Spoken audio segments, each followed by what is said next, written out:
কেন বলছেন?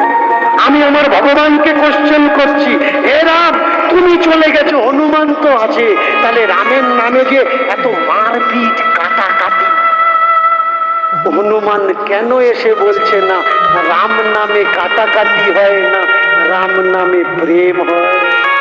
হনুমান কেন এসে সামনে দাঁড়াচ্ছে না? কোথায় গেল অমর হনুমান?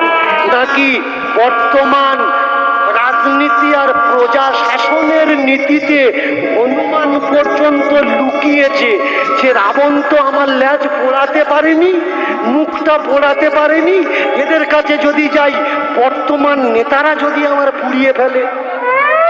এ রাবণকে দেখে ভয় করেনি, কিন্তু নেতাদের ভয়ে হনুমান বাইরে বেরোচ্ছে না, যে দেখো আমি হনুমান, সব কেড়ে নেবে, এ আমার ছাড়বে না, গায়ের লোম পর্যন্ত তুলে দেবে।